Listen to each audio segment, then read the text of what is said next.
The world believed Elvis Presley and Marilyn Monroe shared a legendary romance. But there's something that no one ever talks about. There is not a single real photograph of them together. Not one frame. Not one snapshot. Not one stolen paparazzi shot from Hollywood's golden age when cameras followed their every move. In 1960, Elvis had just returned from Germany, still dreaming of the young girl he'd left behind, Priscilla, barely 15 years old. Marilyn, meanwhile, was trapped in a failing marriage with playwright Arthur Miller, desperately seeking validation from powerful older men who could never fill the void her father left. Two of the most photographed people in human history, allegedly spending a passionate night together in a Hollywood hotel, and yet no evidence, no letters, no diary entries, no witnesses who spoke up when it mattered. For over 60 years, the tabloids have sold this fantasy, but the truth, the real documented truth, is far stranger than the myth. What actually happened in that Paramount Pictures corridor in 1960? And why did a man named Byron Raphael wait decades to tell a story that Elvis's own inner circle immediately denied? Tonight, we're separating Hollywood's greatest fantasy from the 3-minute reality that everyone forgot. If you want to discover the hidden truths behind music's greatest legends, subscribe now and join us as we uncover the stories they never wanted you to know. To understand why the world so desperately wanted Elvis and Marilyn to be together, you have to understand what they represented in 1960. Elvis Aaron Presley had just returned from 2 years of military service in Germany, where he'd been stationed as a regular soldier despite being the biggest musical phenomenon the world had ever seen. But something had broken inside Elvis during those German years. His mother Gladys, the only person who'd ever truly understood him, had died in August 1958, and the grief had opened a chasm in his soul that would never close. He'd found temporary solace in the arms of a doe-eyed 14-year-old named Priscilla Beaulieu, a girl young enough to be molded into his fantasy of the perfect woman, innocent enough not to judge the prescription pills he'd started taking during night maneuvers, pure enough to replace the maternal love he'd lost when Gladys's heart finally gave out. Marilyn Monroe was living a very different nightmare in 1960. Born Norma Jean Mortensen, she'd spent her entire life searching for the father who'd abandoned her, transforming herself from a damaged girl into Hollywood's ultimate fantasy object. But behind the breathy voice and platinum curls was a woman who desperately wanted to be taken seriously, who'd married playwright Arthur Miller partly because she hoped his intellectual credentials would validate her own intelligence despite having an IQ measured at 168. By 1960, her marriage to Miller was collapsing, and the prescription drug dependence that had started as a way to cope with Hollywood's demands had become its own prison. She was filming Let's Make Love with Yves Montand, having an affair with him, trying to prove to herself that she could still attract powerful men even as she felt her beauty and relevance slipping away. But here's what the tabloids never mention. These two people were fundamentally incompatible in almost every psychological way imaginable. Elvis Presley's romantic pattern throughout his entire life followed a very specific template. He was attracted to young girls, very young girls whom he could control and transform into his ideal woman. Priscilla was 14 when they met, barely pubescent. He didn't want women with experience or strong opinions or independent careers. He wanted blank slates he could write his fantasies upon. Girls who would wait patiently at Graceland while he toured, who wouldn't complain about his other women or drug use, who would wait up for him no matter what hour he returned because his mother had always waited up for him. Marilyn Monroe's romantic pattern pointed in the opposite direction. She was drawn to older, intellectual, powerful men who reminded her of the father she'd never known. Men like Joe DiMaggio, the baseball legend who wanted to possess her like a trophy, or Arthur Miller, the celebrated playwright who initially seemed fascinated by her, but eventually wrote cruel things about her in his private notebooks. She didn't want young, inexperienced men. She wanted father figures who would take care of her, protect her, and validate her worth as something more than just a sexual object. Her affair with President John F. Kennedy, which would begin the following year, fit this pattern perfectly. So the idea that Elvis, a man who sought control through relationships with teenage girls, would be attracted to Marilyn, a woman in her mid-30s with enormous fame and daddy issues, doesn't align with either person's established psychological profile. Elvis needed maternal figures who would never leave him. Marilyn needed paternal figures who would finally see her as more than just a body. Neither could give the other what they were desperately seeking. And yet the legend persisted. So what really happened? The most reliable account comes from Joe Esposito, one of Elvis's closest friends who was part of the Memphis Mafia. Joe met Elvis in the Army and remained by his side until 1977, witnessing virtually every significant moment of the King's adult life. Unlike hangers-on who later sold dubious stories to tabloids, Joe had no reason to lie. He'd covered for Elvis's drug use and sexual escapades. He'd seen things that would have destroyed Elvis's reputation if revealed. So when Joe described the Elvis-Marilyn encounter, he had every reason to embellish if something significant had actually happened. Instead, he told a story so mundane that it's almost certainly true precisely because of how unremarkable it was. According to Joe's account, the meeting occurred in 1960 at Paramount Pictures, where Elvis was filming GI Blues. Elvis and Joe were walking through one of the studio's corridors when Marilyn Monroe was walking toward them from the opposite direction. When they got close enough to recognize each other, there was a moment of mutual acknowledgement.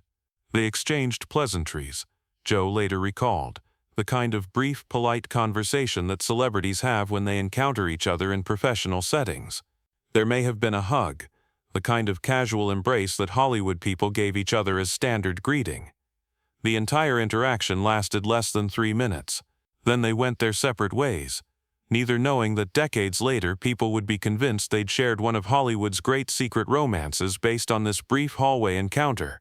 Joe's description carries the ring of truth precisely because it's so anticlimactic. If he were fabricating something, why make it so boring? Why not claim he'd witnessed chemistry or meaningful looks? Instead, Joe described exactly what probably happened dozens of times a week in Hollywood. Two famous people briefly acknowledged each other in a corridor and moved on. But then, decades later, a very different story emerged. Byron Raphael didn't tell his story until the early 2000s, more than 40 years after the alleged events took place. By then, both Elvis and Marilyn were long dead.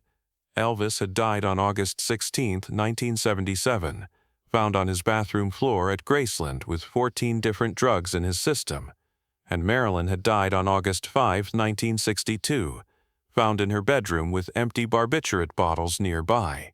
Colonel Tom Parker had died in 19... The stage was set for someone to tell whatever story they wanted without fear of being contradicted by the principals involved.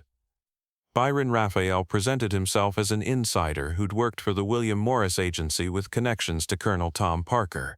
His story was precisely calibrated to excite maximum interest. He claimed he'd personally arranged a secret rendezvous, picking Marilyn up from her hotel and driving her to Elvis's suite. He described them disappearing into a bedroom while he waited outside. Hours later, Marilyn emerged looking satisfied, and Byron drove her back, later calling it the most perfect one-night stand in the history of the world. It's a great story with just enough detail to sound plausible while avoiding anything definitively disprovable. He never named the specific hotel, never provided a precise date, never mentioned other witnesses, and crucially, he didn't tell this story in 1960 when it could have been investigated, when Elvis and Marilyn were alive to confirm or deny it. He waited until everyone involved was dead, until enough time had passed that documentation was scattered, until he could tell his story without fear of being sued or exposed. The question that haunts Byron's account is simple. If this really happened, why did no one else know about it? Elvis lived surrounded by the Memphis Mafia, men who knew every woman he slept with, covered up his indiscretions, and were privy to career-destroying secrets. After Elvis died, several wrote tell-all books detailing his drug addiction, his controlling relationship with Priscilla, and his secret affairs. They had no reason to protect his reputation. They profited from revealing his secrets. And yet, not one mentioned Marilyn Monroe as one of Elvis's conquests. Joe Esposito spent decades giving interviews after Elvis's death, discussing relationships with Anne Margaret and various co-stars. If Elvis had spent a night with Marilyn, arguably a more significant conquest, why would Joe never mention it except to describe a brief hallway encounter? The same logic applies to Priscilla, who was pathologically jealous of any woman who got close to Elvis. Her 1985 memoir Elvis and Me detailed his controlling behavior, drug use, and affairs with surprising honesty. She had every reason to mention Marilyn, especially since the alleged encounter happened before they were officially together. The fact that Marilyn doesn't appear in Priscilla's memoir suggests it either never happened or was so insignificant that even the jealous young wife didn't consider it worth mentioning. But the most telling silence comes from Marilyn's side. Marilyn kept extensive personal records and maintained close friendships with people who later documented her life exhaustively. Her acting coach Lee Strasberg, psychiatrist Dr. Ralph Greenson, and various friends knew her secrets. If she'd spent a night with Elvis, wouldn't she have told someone? Wouldn't there be a diary entry, an appointment book notation, a letter, something? The absence is particularly striking because we know Marilyn did tell people about other affairs. Her relationship with President Kennedy is documented through phone records, witness accounts, and her own comments to friends. Her affair with Yves Montand in 1960, the same year the Elvis encounter supposedly happened, is extensively documented with photographs and letters. Marilyn wasn't discreet about her romantic life with people she trusted, so the complete absence of any evidence she'd been with Elvis suggests that if anything happened, it was so brief and insignificant that even Marilyn didn't think it worth recording. Which brings us to the most glaring piece of missing evidence, the photograph that doesn't exist. In 1960, Elvis and Marilyn were arguably the two most photographed people on Earth. Paparazzi followed them constantly. Studio photographers documented their every professional move, and personal photographers captured private moments. Elvis couldn't walk to his Cadillac without flashbulbs exploding. Marilyn couldn't shop for groceries without photographers materializing. So if they spent significant time together, whether a passionate night or even just a longer conversation, why is there not a single photograph of them together? Byron claimed he picked Marilyn up from her hotel and drove her to Elvis's suite. That requires Marilyn leaving her hotel, getting into a car, driving through Los Angeles, and arriving at another location. Even with precautions, Marilyn traveling anywhere in 1960 was newsworthy. Photographers staked out hotels where celebrities stayed. The same logic applies to Paramount Studios, which was crawling with studio photographers taking thousands of images daily. If Elvis and Marilyn had spent significant time together beyond a brief corridor encounter, someone would have photographed it. Studio executives would have recognized the publicity value and arranged a photo opportunity. None of that happened. The absence of a photograph is so glaring that it spawned an entire industry of fake images. Search online for Elvis and Marilyn photos, and you'll find dozens showing them together, embracing, gazing at each other. These photos have been shared millions of times, particularly on Facebook, where people who remember them see these images and share them nostalgically. But every single one is fake. Computer-generated composites, photoshopped manipulations, AI-generated images created by algorithms. Collectors and archivists in the Elvis and Marilyn memorabilia world are unanimous. There is not a single authenticated photograph of them together. Not in Paramount Studios archives, not in personal collections, not in the hundreds of thousands of images stored in institutions like the University of Memphis. If a real photo existed, it would be worth millions. Auction houses would fight to sell it. Magazines would pay six figures for exclusive rights.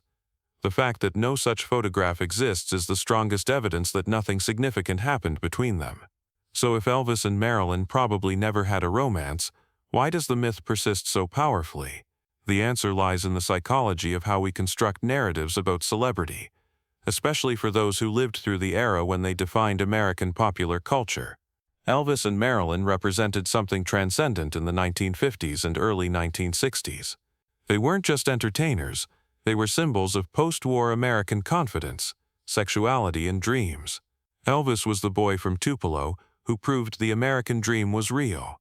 Marilyn was the damaged foster child who transformed herself into the ultimate fantasy while maintaining vulnerability. They were both products of poverty who conquered Hollywood. Both sold sexuality while being deeply insecure. Both loved by millions while feeling desperately alone. In the collective imagination, these two perfect specimens of American celebrity surely must have found each other. The human mind craves narrative symmetry. We want stories where the most beautiful man meets the most beautiful woman. The idea that Elvis and Marilyn lived in the same city, worked at the same studios, moved in overlapping social circles, and never really connected beyond 3 minutes, that's not satisfying. So when Byron Raphael comes along decades later with a story that gives us the narrative we wanted, we're predisposed to believe him even though the evidence is non-existent. There's also a generational element. People who were teenagers during Elvis and Marilyn's peak years have powerful emotional investments in these figures. They represent youth itself, a time before Vietnam and assassinations shattered American innocence. Believing that Elvis and Marilyn were together is a way of keeping that era alive. And then there's the tragedy that binds them in death. Both died far too young from drug-related causes. Elvis died at 42 in Graceland's bathroom, his system flooded with drugs. Marilyn died at 36, barbiturates ending a life that had become unbearable. These parallel tragedies create a narrative link. If two people had such similar struggles and fates, surely they must have connected when alive, must have understood each other, must have shared at least one moment before the drugs and fame destroyed them both. But the truth is less romantic. Elvis and Marilyn were casualties of the same forces: exploitation by ruthless managers, isolation of extreme fame, easy availability of prescription drugs. But they dealt with these forces separately, in parallel but not together. The tragedy isn't that they had a secret romance. The tragedy is that they didn't. That two people who might have understood each other's pain never really connected. That they passed each other in a corridor for 3 minutes and then went back to their separate descents into pharmaceutical oblivion without ever being there for each other. That's the real story. Not a secret romance, but a missed connection that never happened. After examining all the evidence, the testimony of Elvis's Memphis Mafia, the absence of documentation from Marilyn's circle, the missing photographs, the suspicious timing of Byron Raphael's revelation, the psychological incompatibility of their romantic patterns, the verdict is clear. Elvis Presley and Marilyn Monroe almost certainly never had a romantic relationship. They probably met once, briefly, in a Paramount corridor in 1960, exchanged pleasantries for less than 3 minutes, and continued with their separate lives. Does this mean Byron was deliberately lying? Not necessarily. Memory is strange, especially after decades. It's possible he witnessed something else and his memory conflated different events. It's also possible he recognized the commercial value of a salacious story about two dead celebrities who couldn't contradict him. What we know is that the evidence for the romance consists of one man's uncorroborated story told decades too late, while the evidence against it includes the silence of dozens who would have known, the absence of any photographic or documentary evidence, and the psychological reality that these two people were looking for very different things in romantic relationships. But myths persist because they serve psychological needs that facts can't fulfill. The people who lived through the Elvis and Marilyn era need them to have been together because it completes the narrative, because it makes sense of the tragedy, because it gives meaning to the otherwise meaningless coincidence that two of the brightest stars burned out so young. The truth is sadder and more human than the legend. Elvis and Marilyn were two profoundly damaged people who became symbols of perfection while privately struggling with demons that would eventually destroy them. They were both exploited by managers who saw them as commodities. They both self-medicated with prescription drugs that doctors gave too freely. They both died alone despite being surrounded by people, isolated by fame so complete that genuine human connection became nearly impossible. If Elvis and Marilyn had actually spent time together, perhaps they could have helped each other. Perhaps Marilyn could have warned Elvis about the path he was starting down with prescription pills. Perhaps they could have been friends, allies, fellow survivors of the celebrity machine grinding them both down. But they didn't get that chance. They passed in a corridor, said hello, moved on, and then died within 15 years of that brief encounter. That's the real tragedy. Not that they had a secret romance the world didn't acknowledge, but that they didn't. That two people who needed someone who understood died without ever really seeing each other. Today, more than 60 years after that corridor encounter, the Elvis-Marilyn romance myth continues circulating on social media, in tabloids, in clickbait articles, The fake photographs proliferate on Facebook, shared by well-meaning fans who don't realize the images are composites, who just want to believe that two people they loved found each other. The generation that lived through Elvis and Marilyn's primes is aging now, and with them goes the living memory of what these two figures really meant to American culture. As this generation passes, the myths become unmoored from reality, and stories like the Elvis-Marilyn romance become settled truth simply through repetition, regardless of whether they actually happened. But perhaps there's value in separating fact from fiction, in understanding what really occurred versus what we wish had occurred. The true story of Elvis isn't diminished by admitting he never had a romance with Marilyn. His musical genius, cultural impact, and tragic descent remain significant. The true story of Marilyn isn't less compelling without a fictional Elvis romance. Her complicated life, intelligence hidden behind the dumb blonde persona, and mysterious death remain fascinating. In the end, Elvis and Marilyn were both victims of the same celebrity culture that made them stars, a culture that demanded perfection, that consumed its icons, that provided prescription drugs as easily as scripts, that cared more about numbers than the human beings behind the famous faces. Their real stories, separate, parallel, tragic, are more meaningful than the fake romance tabloids have sold for 60 years. The 3 minutes they spent in that Paramount corridor is the truth. Everything else is fantasy, projection, wish fulfillment, and mythology. And perhaps accepting that truth is more respectful to both their memories than perpetuating a romantic legend that reduces two complicated human beings to a fairy tale that never happened. Their real legacy isn't a secret romance. It's the music Elvis created that changed culture forever. It's the films Marilyn made that still captivate audiences. It's the cautionary tale about fame's destructive power that both their lives illustrate. It's the reminder that even the most beautiful, talented, famous people can be desperately lonely behind the glamorous facade. That's the story no tabloid wants to tell, but it's the truth that matters. And the truth, as always, is more tragic and more beautiful than any myth we could invent.